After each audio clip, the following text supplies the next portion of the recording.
सभी को जय हिंद, सभी को वंदे मातरम। वीडियो को लाइक शेयर भी कर दीजिएगा। चलिए क्वेश्चन नंबर देखिए, पहला नंबर आपसे यहाँ पर पूछा गया है 563 ईसा पूर्व में महात्मा बुद्ध का जन्म कहाँ पर हुआ था। देखो ये प्रश्न हमने बहुत बार बताया है।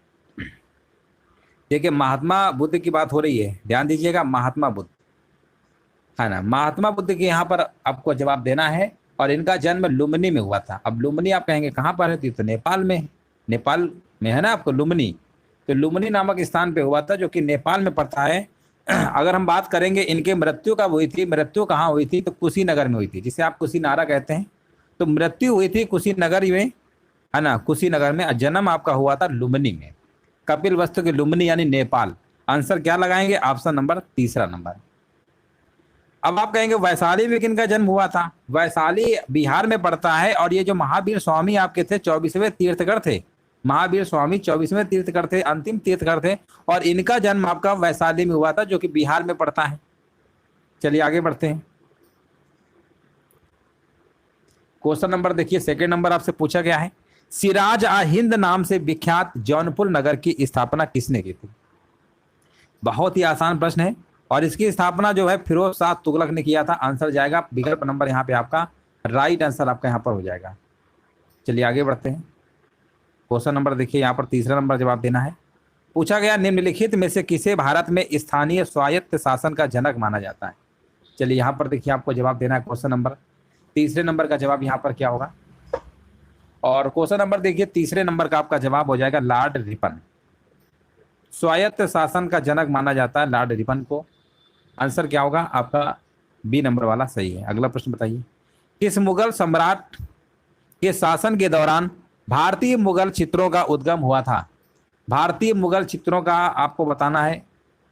हाँ बिल्कुल, देखिए करेक्ट आंसर है क्वेश्चन नंबर 4 नंबर बताया जा रहा है हुमायूं, जो कि बिल्कुल सही जवाब है। ऑप्शन नंबर पहला आपका सही होगा। अगला प्रश्न बताइए, सबसे पहले भारत आने वाले यूरोपीय व्यापारी कौन थे। ये भी प्रश्न ने बहुत बार कराया है, पुर्तगाली थे आपके। 1498 में आपका वास्को डिगामा आपका आया था ना, वास्को डिगामा 1498 में आया था। तो पुर्तगाली तो था आपका पहला। यहाँ से हमारे भारतीय राष्ट्रीय आंदोलन के प्रश्न लिए गए हैं, आपको बताना है। स्वतंत्रता का नवग्रहित तिरंगा पहली बार किस कांग्रेस अधिवेशन में फहराया गया था। 6 नंबर का जवाब यहाँ पर आपका आंसर हो जाएगा लाहौर अधिवेशन आपका 1929 में। अगला प्रश्न बताइए, भगत सिंह निम्नलिखित में से किसके नेता थे। भगत सिंह की बात होगी तो ये आपके थे हिंदुस्तान सोशलिस्ट रिपब्लिक एसोसिएशन के थे आप। आंसर क्या होगा, विकल्प नंबर जाएगा आपका बी के साथ। गांधी इरविन समझौता कब हुआ था। गांधी इरविन समझौता भी हमने कई बार बताया है।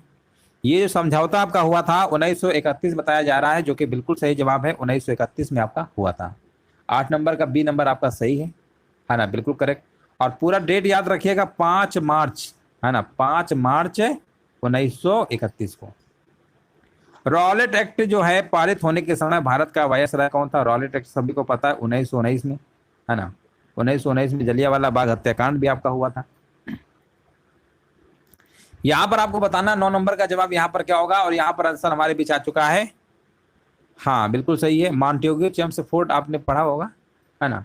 ये आपका कौन सा था, 1919 में था, 1919 में था। और जो मार्ले मिंटो आपका था, मार्ले मिंटो सुधार, वो आपका 1909 का था। मार्ले मिंटो 1909 और मॉन्टेग्यू चेम्सफोर्ड वाला 1919। तो लॉर्ड चेम्सफोर्ड थे। नेक्स्ट प्रश्न बताइए, भारत में थियोसॉफिकल सोसाइटी का प्रचार प्रसार किसने किया था। 10 नंबर की अगर हम बात करेंगे तो इसकी जो आपका है, आपका आंसर क्या होगा बताइए। और एनी बेसेंट ने, है ना, एनी बेसेंट ने प्रचार प्रसार किया था, जो कि बिल्कुल करेक्ट आंसर आपका है। आंसर जाएगा विकल्प नंबर आपका यहाँ पर राइट आंसर। हाँ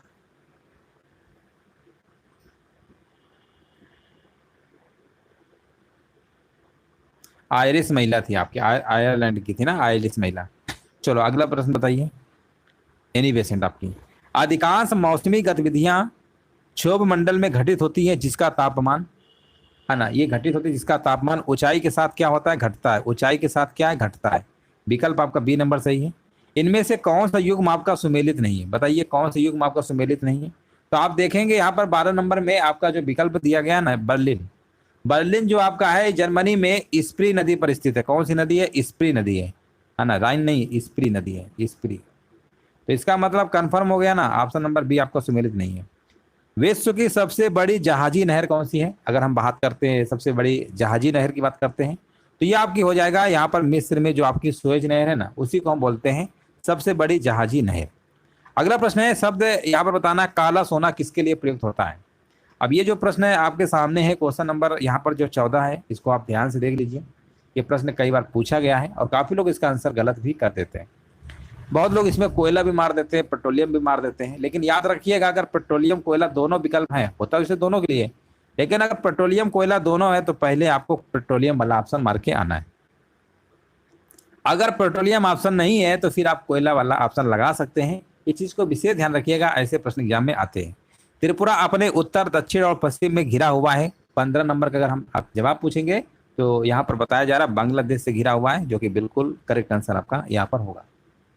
अगला प्रश्न बताइए, वर्ष 1995 में आरंभ की गई मिड डे मील योजना हेतु किसके द्वारा प्रबंध एवं वृत्ति व्यवस्था की जाती है? तो ये जो की जाती है ना, ये आपकी है मानव संसाधन विकास मंत्रालय के द्वारा 1995 में ये आरंभ की गई थी मिड डे मील योजना। याद रखिएगा, इस योजना में हुआ गया था 1 से लेकर 5 तक के विद्यालयों में कक्षा में लागू थी और जिसे बढ़ाकर बाद में कक्षा 8 तक कर दिया गया था। याद रखिएगा, आंसर आपका यहाँ पर विकल्प आपका डी नंबर सही होगा। प्रभावपूर्ण मांग का रोजगार सिद्धांत दिया गया है, किसके द्वारा दिया गया है? प्रभावपूर्ण जो मांग का रोजगार सिद्धांत है ना, ये दिया गया था आपका कीन्स के द्वारा। कीन्स कहाँ लिखा हुआ है? आंसर जाएगा विकल्प नंबर डी के साथ। मुद्रा बाजार किसके लिए होता है? यहाँ पर देखिए कमेंट करना है। मुद्रा जो बाजार है ये किसके लिए होता है? 18 नंबर। तो ये आपका आंसर आपका हो जाएगा अल्पकालिक कोष का बाजार होता है। अल्पकालिक कोष कहाँ लिखा हुआ है? पहला ही विकल्प आपका यहाँ पर सही है। मूल लेखांकन समीकरण क्या है? 19 नंबर देखिए आपको बताना है। मूल लेखांकन समीकरण क्या होता है? संपत्ति बराबर देयता प्लस इक्विटी होता है। यानी यहाँ पर मूल लेखांकन में संपत्ति का जो आकलन है देयता तथा इक्विटी को शामिल करके किया जाता है। आंसर क्या लगाएंगे यहाँ पर? आंसर आपका हो जाएगा हाँ, संपत्ति बराबर देयता plus equity, option number D होगा। 19 नंबर का देख लीजिए, जिनका भी विकल्प आ रहा है ना डी नंबर, बिल्कुल सही जवाब है, संपत्ति बराबर देयता प्लस इक्विटी। स्वतंत्र भारत में पहली बार मुद्रा विमुद्रीकरण कब हुआ? देखिए पहली बार पूछा गया है और जब हम पहली बार पूछते हैं ना तो इसका आंसर जान लीजिए 1978 लगाना है। 1978 में आपका 44वां संविधान संशोधन भी आपका हुआ था, जिसमें आपका मूल अधिकार था, ये आपका एक कानूनी अधिकार बना दिया गया। पहले मूल अधिकार में आता संपत्ति का अधिकार, अनुच्छेद 300 का में ये जोड़ा गया है ना। ये प्रश्न कई बार पूछा गया है। 44वां संविधान संशोधन करवाया 1978 में और तभी आपका ये पहली बार मुद्रा विमुद्रीकरण भी आपका हुआ। 20 नंबर का आंसर क्या होगा? राइट आंसर आपका होगा। अब इसमें होता क्या है विमुद्रीकरण में? विमुद्रीकरण क्या होता है दोस्तों? यहाँ पर सरकार जो होती है पुरानी मुद्रा को समाप्त कर देती है और नई मुद्रा को चालू कर देती है ना। ये चीज को आप जानते ही हैं। चलो हाँ, अभी मोदी जी ने नहीं किया था है ना, उन्होंने क्या किया था? 500 1000 के नोट बंद कर दिए थे। इसके बाद 1000 का नोट तो बंदी अभी भी है ना, 2000 का चलने लगा है, 500 आ गया। चलो आगे बढ़ते हैं, 2000 भी बंद कर दिया गया। चलो अगला प्रश्न बताइए। इसी को बोलते हैं विमुद्रीकरण, मुद्रा को चेंज कर देना। भारतीय संविधान के अनुच्छेद 32 के तहत, अब देखिए जैसे हम 32 की बात करते हैं, आर्टिकल नंबर 32, तो ये आपको हमने बहुत बार बताया है और इसको याद रखिएगा, बंदी प्रत्यक्षीकरण है ना। आर्टिकल 32 के तहत देखिए, आर्टिकल 32 क्या है? ये जो सुप्रीम कोर्ट है ना, उच्च न्यायालय किसी चीज को जारी कर सकता है। देखो आर्टिकल पहले 32 तो आपका उच्च न्यायालय नहीं है, उच्चतम न्यायालय, उच्चतम है ना, उच्चतम आपका उच्चतम न्यायालय होना चाहिए। सुप्रीम कोर्ट जिसे कहते हैं, उच्च न्यायालय तो हाई कोर्ट होता है। अब पहली बात तो आर्टिकल नंबर 32 हाई कोर्ट जारी नहीं करता रिट, आर्टिकल नंबर 32 आपका करता है सुप्रीम कोर्ट। और अगर हम बात करते हैं हाई कोर्ट की बात करेंगे तो वो आपका है आर्टिकल नंबर 226 है। अनुच्छेद कितना है? 226 है। आर्टिकल कितना है? 226 है। या तो हम बात कर रहे हैं सुप्रीम कोर्ट की बात कर रहे हैं, उच्चतम न्यायालय की बात कर रहे हैं। बंदी प्रत्यक्षीकरण, भारतीय संविधान का कौन सा अनुच्छेद अनुसूचित क्षेत्रों और जनजाति क्षेत्रों के प्रशासन संबंधित है? 22 नंबर में आपको बताना है, तो अनुच्छेद नंबर आपका 244 है। 22 नंबर का चेक कर लीजिए, सभी का आ रहा है ना, सी आ रहा है तो सही जवाब दे रहे हैं। भारतीय संविधान का कौन सा अनुच्छेद ये कहता है कि प्रधानमंत्री की नियुक्ति राष्ट्रपति द्वारा की जाएगी? ये बात तो सही है ना, प्रधानमंत्री की जो नियुक्ति राष्ट्रपति के द्वारा की जाती है, कौन सा अनुच्छेद कहता है? 23 नंबर का आपको अगर तुक्का भी लगाना होगा तो कौन सा मार्क आएंगे? आर्टिकल नंबर 75, ये बहुत बार बताया है, आर्टिकल नंबर 75।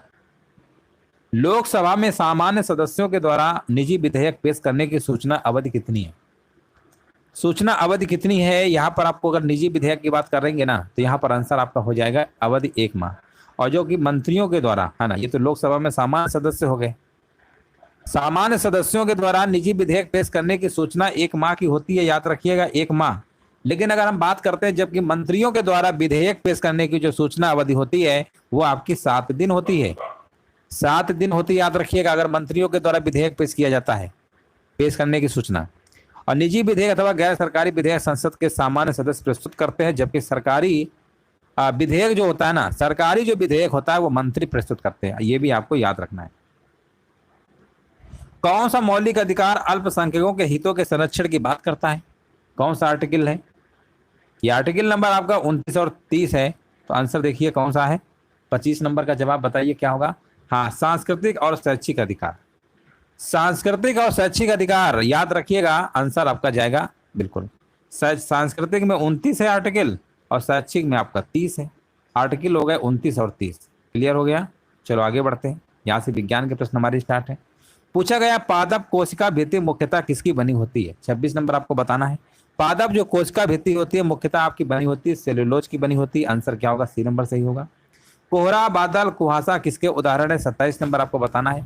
ये जो उदाहरण आपके हैं एरोसाल के हैं, किसके हैं, एरोसाल के हैं, कई बार बता चुके हैं। इनमें से कौन सा रोग प्रोटोजोआ जनित रोग नहीं है, कौन सा रोग प्रोटोजोआ जनित रोग नहीं है आपको बताना है। 28 नंबर का जवाब हमारे बिछा चुका है। कह रहे पोलियो जो आपका है एक विषाणु जनित रोग होता है, विषाणु जनित है ना आपका, आंसर जाएगा सी के साथ। ऊर्जा की आवश्यकता के लिए केवल ग्लूकोज का उपयोग किया जाता है, किसके द्वारा होता है बताइए। 29 नंबर का यहाँ पर बताया जा रहा है।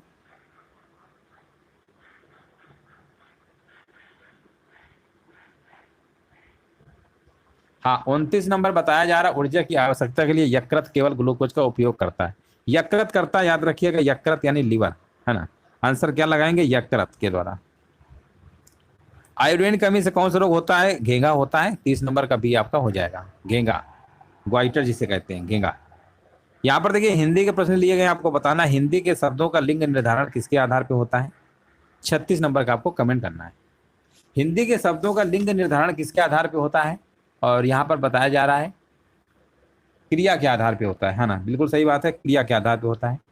जो किसी के उपकार को याद रखता हो उसे हम क्या कहते हैं, उसे हम कहते हैं कृतज्ञ कहते हैं। क्या कहते हैं, कृतज्ञ कहते हैं। गिरीश का संधि विच्छेद यहाँ पर आपको बताना है क्या होगा, गिरीश का संधि विच्छेद क्या होगा।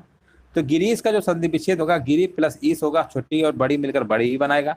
ये दीर्घ संधि का उदाहरण आपका हो जाएगा। यहाँ पर आंसर क्या होगा, गिरी प्लस ईस। कहाँ लिखा हुआ है, ऑप्शन नंबर यहाँ पे बी नंबर होगा, है ना। बी नंबर यहाँ पे बिल्कुल सही है। शुद्ध शब्द छाटिए, देखिए यहाँ पर शुद्ध आपको वर्तनी वाला प्रश्न आ गया है। यहाँ पर जो आपका लिखा है ना, ऑप्शन नंबर बी को ध्यान से देखिए, जो मुमूर्षु लिखा हुआ है ये बिल्कुल आपका सही लिखा हुआ है। अगला प्रश्न बताइए, इनमें से कौन सा एक शब्द है शुष्क का विलोम है। देखिए शुष्क का विलोम बताना है। और शुष्क मतलब क्या होता है, शुष्क मतलब देखिए, शुष्क मतलब होता है सूखा। क्या होता है, सूखा होता है। और इसका सूखा का मतलब आप जानते हैं क्या होगा, गीला होगा।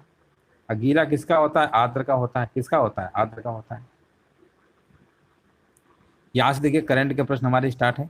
बताइए 22 फरवरी 2023 को उत्तर प्रदेश के वित्त मंत्री सुरेश खन्ना के द्वारा पेश किए गए बजट 2023-24 का कुल आकार कितना है। 51 नंबर का देखिए आपको कमेंट करना, राइट आंसर यहाँ पर क्या होगा। और 51 नंबर के यहाँ पर बताया जा रहा है, ऑप्शन नंबर पहला ही आपका है 6902, है ना, 42.43 करोड़। फरवरी 2023 को ब्रिटिश एकेडमी फिल्म अवार्ड्स में सर्वश्रेष्ठ फिल्म का अवार्ड किस फिल्म को प्रदान किया गया है, 52 नंबर। तो ये किया गया आपका all quite on the western front.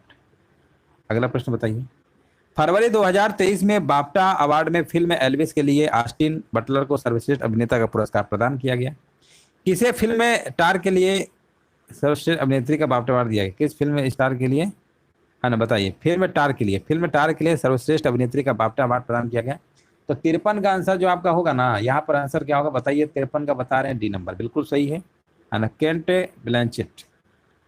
12वें विश्व हिंदी सम्मेलन का आयोजन किस देश में किया गया, ये प्रश्न हमने बहुत बार कराया है और उम्मीद है यहाँ पर आप लोग आंसर सही देंगे। और यहाँ पर बताइए आंसर क्या होगा।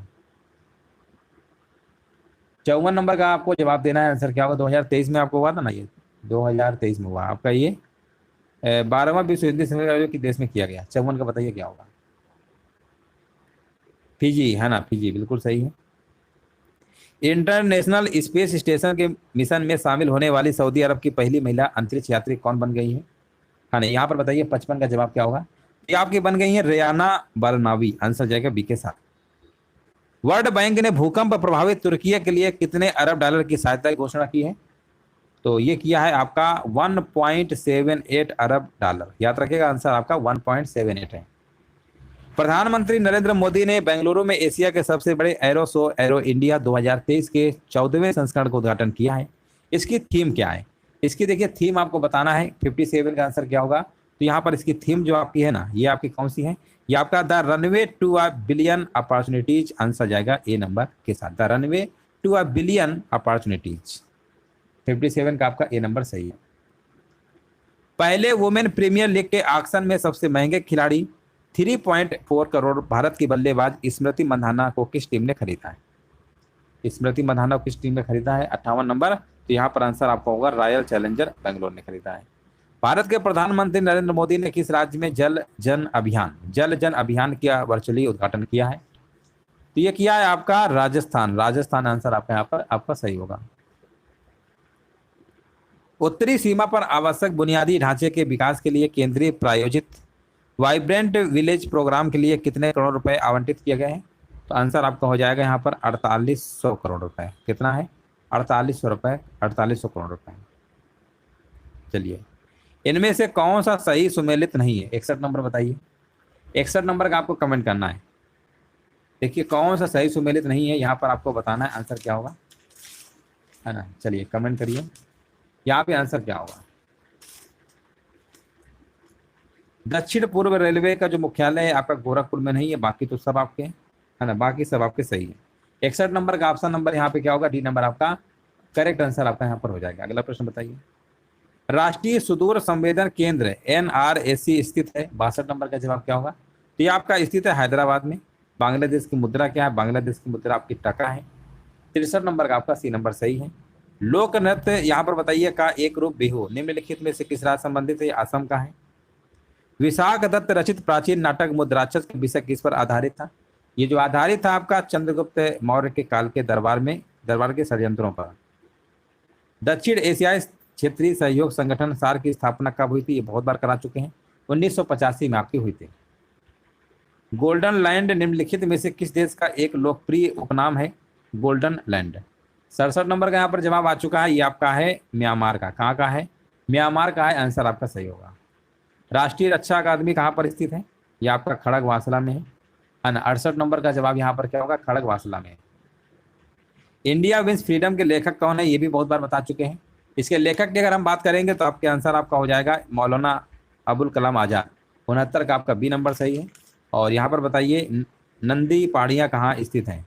नंदी पहाड़ियाँ आपकी जो स्थित है कर्नाटक राज्य में है, आंसर जाएगा विकल्प नंबर सी के। पहला नंबर आपसे यहाँ पर पूछा गया है, क्वेश्चन नंबर पहले नंबर का जवाब देना है। चंद्रगुप्त मौर्य के दरबार में यूनानी ग्रीक राजदूत था। यहाँ पर आपका मेगास्थनीज होगा, जो कि बिल्कुल करेक्ट आंसर आपका है, आंसर जाएगा मेगास्थनीज के साथ। हाँ, राजदूत के रूप में था, बिल्कुल सही है। अगला प्रश्न बताइए। शुंग वंश की स्थापना किसने की थी? देखिए यहाँ पर बताना, शुंग वंश की जो स्थापना है ये किसने किया था? ये आपका किया था पुष्यमित्र ने किया था। याद रखिएगा आंसर आपका सही होगा विकल्प नंबर यहाँ पे आपका। हाँ देखिए, पुष्यमित्र शुंग ने बृहद्रथ को हत्या कर दी थी, है ना, और फिर शुंग वंश की स्थापना करते हैं। आंसर आपका यहाँ पर दूसरे नंबर का चौथा बिल्कुल सही है। और यहाँ पर आपसे पूछा गया है क्वेश्चन नंबर 3, विजयनगर साम्राज्य के खंडहर कहाँ पर हैं? ये आपके कहाँ पर है? हम्पी में। हम्पी, यहाँ पे आंसर क्या होगा? बिल्कुल राइट आंसर आपका यहाँ पर हो जाएगा। विजयनगर साम्राज्य की स्थापना की बात करते हैं, हरिहर और बुक्का नामक दो भाइयों ने किया था, है ना, बिल्कुल करेक्ट आंसर आपका यहाँ पर हो जाएगा। अगला प्रश्न बताइए। यहाँ पर देखिए आपको बताना है प्रथम स्वतंत्रता संग्राम कौन से वर्ष में हुआ था? चलिए कमेंट करिए। ये आपका 1857 में हुआ था, आसान प्रश्न है। इनमें से कौन सन 1857 के विद्रोह का नेता नहीं था? विद्रोह का नेता नहीं था, आपको बताना है। 5 नंबर का जवाब यहाँ पर क्या होगा? तो यहाँ पर आंसर आपका हो जाएगा बिरसा मुंडा, है ना। बिरसा मुंडा यहाँ पे क्या होगा? बिल्कुल करेक्ट आंसर आपका यहाँ पर होगा बिरसा मुंडा। देख लीजिए सभी का आ रहा है कि नहीं आ रहा है? आ रहा है। चलिए आगे बढ़ते हैं। यहाँ से देखिए भारतीय राष्ट्रीय आंदोलन से प्रश्न लिए गए हैं, आपको बताना है चिटगांव शस्त्रागार पर धावा किसके नेतृत्व में बोला गया? चलिए यहाँ पर देखिए कमेंट करना है। यहाँ पे राइट आंसर क्या होगा? क्वेश्चन नंबर 6 नंबर का जवाब देना है। चलिए यहाँ पर आपको बताना है चिटगांव शस्त्रागार पर धावा किसके नेतृत्व में बोला गया?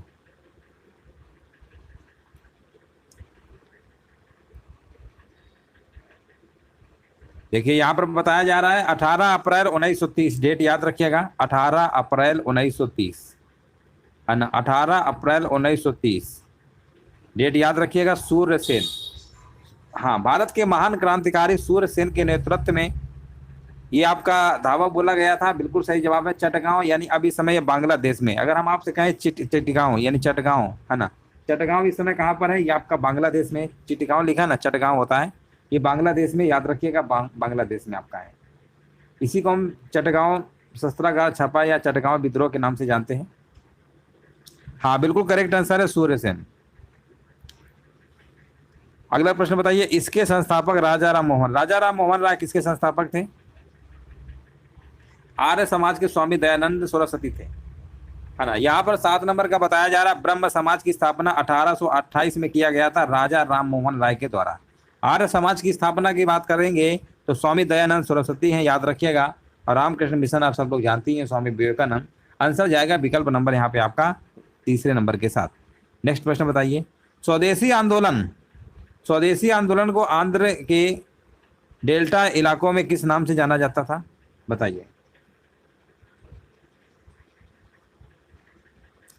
स्वदेशी आंदोलन को आंध्र के डेल्टा इलाकों में किस नाम से जाना जाता था? 8 नंबर का बताया जा रहा है वंदे मातरम आंदोलन। ऑप्शन नंबर तीसरा बिल्कुल सही है। अगला प्रश्न बताइए, चलिए आसान प्रश्न है। सुभाष चंद्र बोस ने भारतीय राष्ट्रीय कांग्रेस से निकलने के बाद किस पार्टी की स्थापना किया था? और पार्टी का नाम था आपका फॉरवर्ड ब्लॉक। आंसर क्या होगा? तीसरा विकल्प आपका सही है। चलिए यहाँ पर देखिए आपको बताना है इनमें से कौन सी घटनाएं कालानुक्रम में सही हैं, है ना। कालानुक्रम समझते हैं ना, काल के अकॉर्डिंग बताना है जो कि बिल्कुल सही दिया हो। 10 नंबर में आपका जवाब यहाँ पर क्या होगा? बताइए। सविनय अवज्ञा आंदोलन 1930, भारत छोड़ो 1942, हाँ यहाँ पर 1946। आंसर यहाँ पर पहला ही विकल्प आपका क्या है? बिल्कुल सही है, 1930, 1942 और 1946, है ना। बिल्कुल करेक्ट आंसर आपका यहाँ पर होगा। अगला प्रश्न बताइए, यहाँ पर बताइए महाद्वीप जो है किससे, मरुद्वीप लिखा हुआ है, सॉरी, मरुद्वीप किससे संबंधित है ना। यहाँ पर देखिए आपको बताना है 11 नंबर का जवाब दीजिए, मरुद्वीप किससे संबंधित है? 11 नंबर का जवाब हमारे बीच आ गया। यहाँ पर बताया जा रहा है रेगिस्तान से, जो कि बिल्कुल सही जवाब है। सुंडा गर्त अवस्थित है, यहाँ पर बताइए जवाब क्या होगा 12 नंबर का? तो ये आपका है हिंद महासागर में है। आंसर क्या होगा? विकल्प नंबर आपका दूसरा नंबर सही होगा। अगला प्रश्न बताइए, भारतीय मानक समय आधारित है, तो भारतीय मानक जो समय है 82 डिग्री 30 मिनट पूर्व देशांतर पर, है ना। 82 डिग्री 30 मिनट पूर्व देशांतर बिल्कुल सही जवाब है। भारत की सर्वोच्च पर्वत चोटी कौन सी है? बहुत ही आसान है। भारत के देखिए पूछा है, पूरी दुनिया का नहीं पूछा। दुनिया का तो आपका माउंट एवरेस्ट है ना, 8848 है, ये तो सब जानते ही है, नेपाल में है दुनिया की। ये भारत की पूछा गया है, और भारत की जब हम बात करते हैं तो यहाँ पर बताइए क्या होगा? गाडविन ऑस्टिन, है ना, बिल्कुल सही है। चलिए अगला प्रश्न बताइए, किसे दक्षिण भारत का मैनचेस्टर कहा जाता है? आसान प्रश्न है, कई बार बताया है। हाँ, किसे कहा जाता है बताइए? मदुरई कहा जाता है। यहाँ पर देखिए आपको बताना है किसे दक्षिण भारत का मैनचेस्टर कहा जाता है? दक्षिण भारत का पूछा गया, ध्यान दीजिएगा। उत्तर भारत का कौन सा है? भारत का मैनचेस्टर तो आपका अहमदाबाद है ना, उत्तर भारत का कानपुर है, दक्षिण भारत का कोयम्बटूर है। कौन सा है? कोयम्बटूर। आंसर पहला होगा, हाँ बिल्कुल सही है। 15 नंबर का आपका कोयम्बटूर आपका राइट आंसर आपका हो जाएगा। चलिए आगे बढ़ते हैं, भारतीय अर्थव्यवस्था प्रश्न लिए गए हैं। चलिए यहाँ पर आपको जवाब देना है, ठीक है। थोड़ा सा प्रश्न बड़ा है, लिखा हुआ माल्थस के जनसंख्या सिद्धांत के अनुसार, है ना, इनके सिद्धांत के अनुसार क्या है? जनसंख्या ज्यामितीय अनुपात में बढ़ती है और खाद्य आपूर्ति जो है गणितीय अनुपात में बढ़ती है। यही बात इन्होंने बोली थी, इसी का आपको टिक कर देना है। ऐसी अर्थव्यवस्था जिसमें, यहाँ पर देखिए आपको बताना है, जवाब देना है, ऐसी अर्थव्यवस्था जिसमें अन्य देशों से और अन्य देशों को श्रम, माल या धन का प्रवाह न हो क्या कहलाती है? चलिए 17 नंबर का जवाब देना है। बंद अर्थव्यवस्था, बंद अर्थव्यवस्था। हाँ, उत्तर भारत कानपुर बता रहे हैं, बहुत बढ़िया, बिल्कुल सही जवाब है, बंद अर्थव्यवस्था। चलिए आगे बढ़ते हैं। यहां पर देखिए आपको जवाब देना है, मेरा खाता भाग्य विधाता किस योजना का नारा है? कह रहे हैं 28 अगस्त 2014 को ये शुरू किया गया था, मेरा खाता भाग्य विधाता। और उम्मीद है यहाँ पर हमारे भी जवाब आ गया है। 18 नंबर का बता रहे हैं, प्रधानमंत्री जन धन योजना। ये 28 अगस्त दिन याद होगा सभी को, तारीख भी याद होनी चाहिए। 2014 को जब ये पहली बार प्रधानमंत्री मोदी जी बने थे, तो जनधन खाता बड़ा तेजी से चला था। आंसर क्या होगा? ऑप्शन नंबर आपका डी नंबर होगा। अगला प्रश्न बताइए। और यहाँ पर आपको बताना, इनमें से कौन सा उद्योग कच्चे माल पर आश्रित उद्योग है? कच्चे माल पर आश्रित है तो यहाँ पर आंसर आपका चीनी उद्योग होगा, पहला ही विकल्प आपका सही है। यहाँ पर देखिए आपको बताना, नेक्स्ट प्रश्न आपके सामने 20 नंबर, भारतीय रिजर्व बैंक के प्रथम भारतीय गवर्नर कौन थे? हाँ, यहाँ पर देखिए आपको बताना है, सर चिंतामन द्वारकानाथ देशमुख, जिसे आप सीडी देशमुख कहते हैं, है ना, बिल्कुल सही जवाब है। 20 नंबर का पहला है। ये 1943 में आपके गवर्नर के रूप में नियुक्त होने वाले पहले भारतीय थे, याद रखिएगा, है ना, बिल्कुल सही बात है। इसके बाद वित्त मंत्री के रूप में भी कार्य किया है। तो आंसर सीडी देशमुख आपको लगा देना है। चलिए यहाँ पर देखिए आपसे पूछा गया कि संवैधानिक संशोधन ने मूलभूत अधिकारों के ऊपर निदेशक सिद्धांत को आधिपत्य दिया। तो ये आपका था 42वां संविधान संशोधन, आपका 1976 वाला, ठीक है ना। 1976 वाला जो आपका है, आर्टिकल नंबर 31 में संशोधन करके मूलभूत अधिकारों के ऊपर निदेशक सिद्धांतों का अधिकरण किया गया, आर्टिकल नंबर 31 में। कौन से आर्टिकल में? 31 में। ये भी आपको याद रखना है। नेक्स्ट प्रश्न बताइए। यहां पर देखिए आपको बताना है, नेक्स्ट प्रश्न आपके सामने बताइए, लोकसभा व राज्यसभा की संयुक्त बैठक कब होती है? ये तभी होगी, है ना, जब एक दोनों सदनों में गतिरोध उत्पन्न हो जाए, मतभेद उत्पन्न हो जाए, तभी तो होगी संयुक्त बैठक। संयुक्त का मतलब क्या होता है? संयुक्त, दोनों तरफ दोनों लोग आएंगे संयुक्त में, लोकसभा के भी और राज्यसभा के। चलिए यहाँ पर बताइए, ये आसान प्रश्न है, भारतीय संविधान का कौन सा अनुच्छेद संसद को नागरिकता का अधिकार विनियमित करने की शक्ति देता है?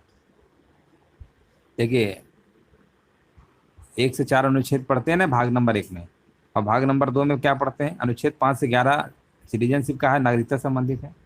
और ये अनुच्छेद नंबर कौन सा है बताइए, कि संसद कानून के द्वारा नागरिकता के अधिकार को विनियमित करती है। ये आर्टिकल नंबर कहता है 1 और 1 यानी 11। क्वेश्चन नंबर 23 नंबर का विकल्प आपका क्या होगा? राइट आंसर आपका हो जाएगा, ऑप्शन नंबर देख लीजिए, सभी का आ रहा है। ये इंपॉर्टेंट प्रश्न था। अगला प्रश्न बताइए। यहां पर देखिए आपको बताना है, भारतीय संविधान का अनुच्छेद आर्टिकल 1 भारत क्या प्रेषित करता है? देखिए भारत अर्थात इंडिया, है ना, ये भी कई बार पूछा गया, भारत अर्थात इंडिया, भारत राज्यों का संघ है। 24 का जवाब होगा एक अर्धसंघीय राज्य। हाँ, अर्धसंघीय राज्य कि एक राज्य संघ, ये संघीय राज्य या अर्धसंघीय राज्य लगाएंगे। 24 का तीसरा।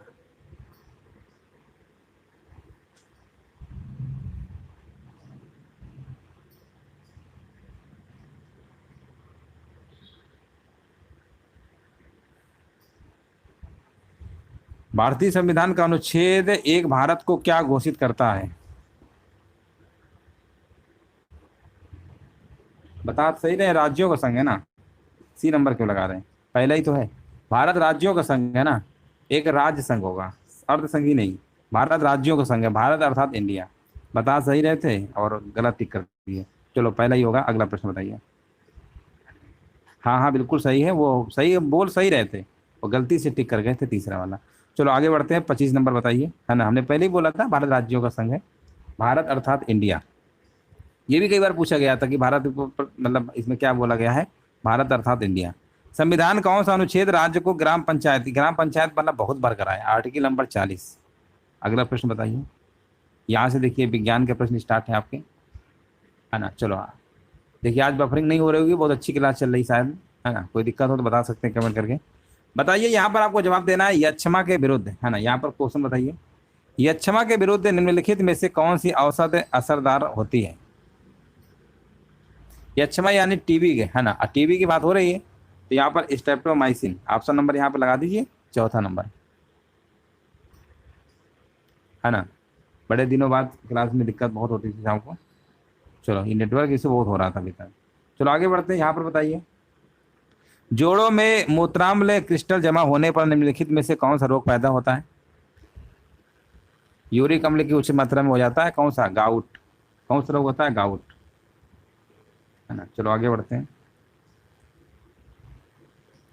चलो यहाँ पर बताइए, चलिए 28 नंबर बताइए, पीएच को किसकी मदद से सतत रखा जा सकता है?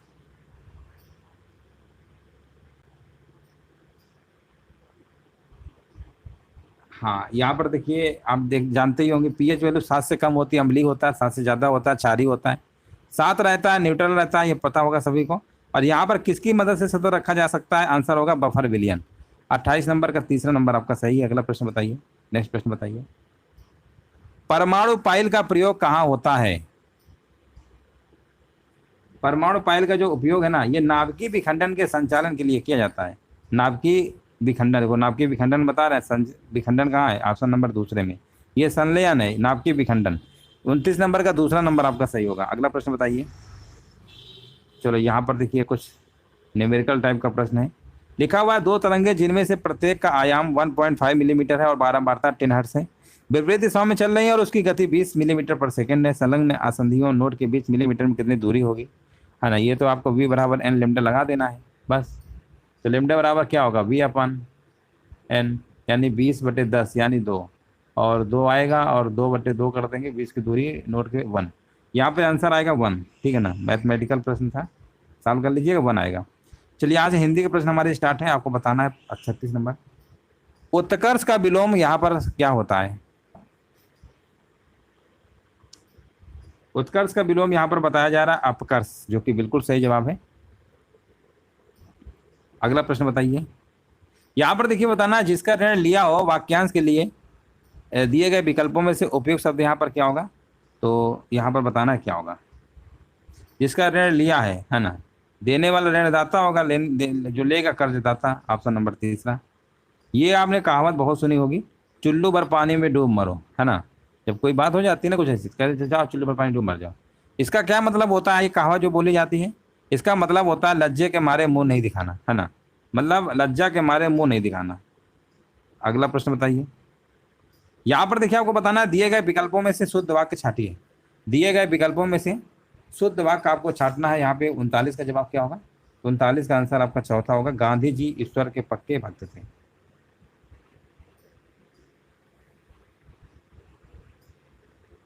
चलिए यहाँ पर बताइए, अति उत्तम किन दो शब्दों से बना है? अति प्लस उत्तम, है ना, अति प्लस उत्तम, अति उपसर्ग है इसमें, ऑप्शन नंबर दूसरा होगा ना, बिल्कुल सही है। चलिए करेंट अफेयर्स यहाँ से हमारी स्टार्ट है, आपको बताना है, किस राज्य सरकार ने नंद बाबा दुग्ध मिशन योजना शुरू की है?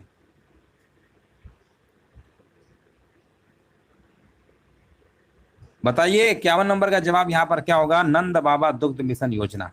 और उम्मीद है यहाँ पर जवाब सभी का सही आएगा, और कह रहे हैं उत्तर प्रदेश, बिल्कुल सही जवाब है। हाँ ना, इस योजना के माध्यम से यूपी के जो पशुपालक को बढ़ावा देने के लिए देसी नस्ली की गाय को खरीदने के लिए प्रोत्साहित किया जाएगा, और साथ ही देसी गाय खरीदने के लिए अनुदान भी सरकार देगी, है ना, बिल्कुल सही जवाब है, नंद बाबा दुग्ध मिशन योजना। और यहाँ पर बताइए, नेक्स्ट प्रश्न आपके सामने है, किस राज्य सरकार ने मुख्यमंत्री सीखो और कमाओ योजना शुरू करने की घोषणा की है? और ये है मध्य प्रदेश के मुख्यमंत्री शिवराज सिंह चौहान। आंसर लगा दीजिए, ऑप्शन नंबर चौथा। मध्य प्रदेश की राजधानी आपकी भोपाल है। यहाँ पर देखिए, आपको बताना है, Swiss air quality technology company आंकड़ों के अनुसार दुनिया का सर्वाधिक प्रदूषित शहर कौन सा है? दुनिया का अगर सबसे प्रदूषित शहर की बात करेंगे ना, तो पाकिस्तान का लाहौर है। लाहौर पाकिस्तान का सबसे प्रदूषित है। नेक्स्ट प्रश्न बताइए, किस देश ने नाटो के सबसे बड़े हवाई तैनाती अभ्यास एयर डिफेंडर 2023 की मेजबानी की है? चलिए, अगर हम आपसे पूछें, नाटो की स्थापना कब हुई थी?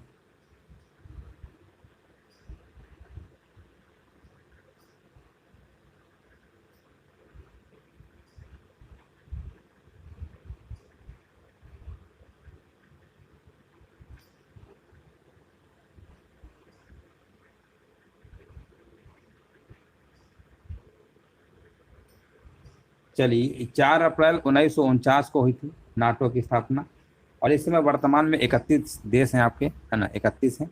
फिनलैंड आपका भी शामिल हुआ है। चलिए 54 नंबर बताइए आंसर यहाँ पर क्या होगा। 54 का आंसर आपका हो जाएगा पहला जर्मनी, है ना। चलो आगे बढ़ते हैं। हाँ यहाँ पर बताइए किस बैंक के द्वारा बेंगलुरु में प्रोजेक्ट कुबेर लॉन्च किया गया है। हाँ बिल्कुल सही है, भारतीय state bank, SBI। State bank कहाँ लिखा है, भारतीय स्टेट बैंक कहाँ लिखा है, स्टेट बैंक ऑफ इंडिया, है ना, इसी को SBI बोलते हैं। अगला प्रश्न बताइए यूनिवर्सल पोस्टल यूनियन का दक्षिण एशिया में क्षेत्रीय कार्यालय कहाँ स्थापित किया जाएगा। ये किया जाएगा आपका भारत की राजधानी नई दिल्ली में, है ना, नई दिल्ली में, बिल्कुल सही जवाब है। अगला प्रश्न बताइए राष्ट्रपति द्रौपदी मुर्मू को किस देश के सर्वोच्च नागरिक सम्मान सम्मानित किया गया। तो उड़ीसा की रहने वाली हैं और इस समय वर्तमान में 15वीं नंबर की आपकी राष्ट्रपति हैं, याद रखिएगा। और यहाँ पे हमारे भी जवाब आ चुका है, सूरी नाम बता रहे हैं, बिल्कुल सही है। 5 जून को राष्ट्रपति चंद्रिका प्रसाद, हाँ सूरी नाम को दिया था ना, बिल्कुल। इसे पाने वाली द्रौपदी पहली भारतीय महिला राष्ट्रपति भी है, याद रखिएगा सूरी नाम। 57 नंबर का यहाँ पर आप अच्छे से याद रखिएगा, देश आपका कौन सा है, सूरी नाम। चलिए आगे बढ़ते हैं। यहाँ पर बताइए नेक्स्ट प्रश्न आपके सामने है, बताइए जवाब क्या होगा। भारत किस देश को हराकर काठमांडू में आयोजित NSC CAVA महिला वॉलीबॉल चैलेंज का खिताब जीता है। ये जीता है आपका कजाकिस्तान को हराकर, किसको, कजाकिस्तान को हराकर 3-0 से, है ना, पहला हराया, 3-0 से हराया था। चलो आगे बढ़ते हैं। यहाँ पर बताइए किस भारतीय मूल के वैज्ञानिक को डच विज्ञान में सर्वोच्च सम्मान सिपनोजा पुरस्कार दिया गया। जायता गुप्ता को, है ना, जायता गुप्ता को, बिल्कुल सही जवाब है। डच विज्ञान में सर्वोच्च सम्मान स्पिनोजा पुरस्कार सम्मानित किया गया भारतीय मूल की वैज्ञानिक है जायता गुप्ता। अगला प्रश्न बताइए किस देश को हराकर भारत ने हॉकी पुरुष जूनियर एशिया कप 2023 का खिताब जीता है। पाकिस्तान, बिल्कुल सही जवाब है। अगला प्रश्न बताइए, यहाँ से आपके प्रश्न स्टार्ट है जनरल अवेयरनेस के, है ना, बताइए राजस्थान में उत्तर पूर्व भारत का पहला ग्रीनफील्ड हवाई अड्डा स्थापित किया गया। 61 का जवाब यहाँ पर आपका हो जाएगा पाक योंग में। अगला प्रश्न बताइए इनमें से कौन सा नृत्य कर्नाटक से संबंधित है।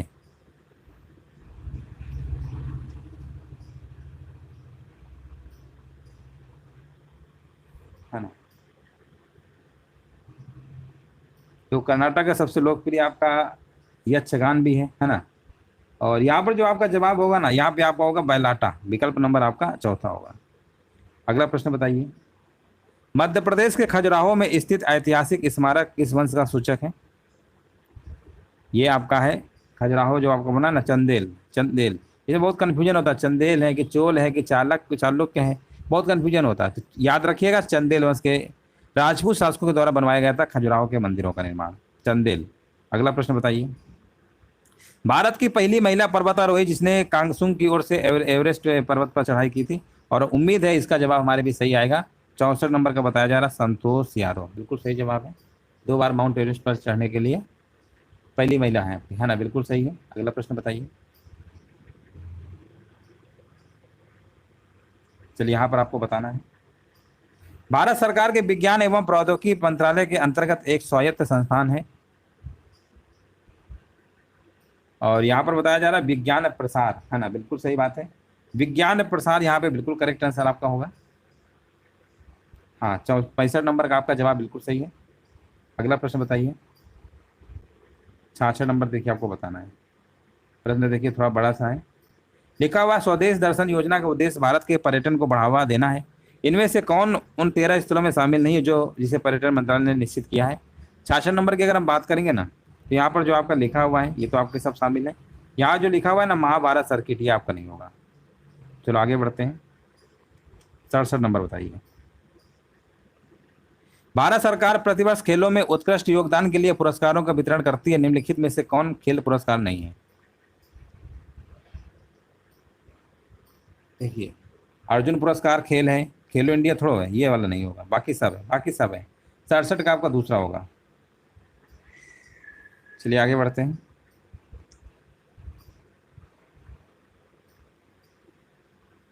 यहाँ पर बताइए। पूछा गया केरल के टिकेडी में स्थित है जो जैव विविधता और प्राकृतिक सौंदर्य का अद्भुत उदाहरण है ना, अद्भुत उदाहरण है। 68 नंबर बताना है। तो यहाँ पर आंसर आपका हो जाएगा पेरियार वन्यजीव अभयारण्य। अगला प्रश्न बताइए। मोरक्को का यात्री था जिसने मोहम्मद बिन तुगलक के समय भारत की यात्रा की, बहुत बार करा चुके हैं। इब्न बतूता मोरक्को का ही तो था। कहाँ का था? मोरक्को का था। मोहम्मद बिन तुगलक कब आया था? 1334 में आया था। ये भी याद रखिएगा, 1334 के दरमियान आपका आया था। इनमें से कौन सा राजस्थानी नृत्य का एक प्रकार है ना? राजस्थानी पूछा गया है और यहाँ पर आपको बताना है राइट आंसर क्या होगा। झूलन भारत में वर्षा ऋतु में उत्साह के साथ राधा कृष्ण के उत्सव को मनाने वाला एक खुशहाल त्योहार है। ये राजस्थानी नृत्य शैली है। आंसर लगा दीजिए आपको झूलन वाला, पहला ही विकल्प आपका यहाँ पर राइट आंसर आपका होगा। क्लास को विराम देते हैं। वीडियो को सभी लोग लाइक शेयर कर दिया करिए। धन्यवाद। जय हिंद, वंदे मातरम।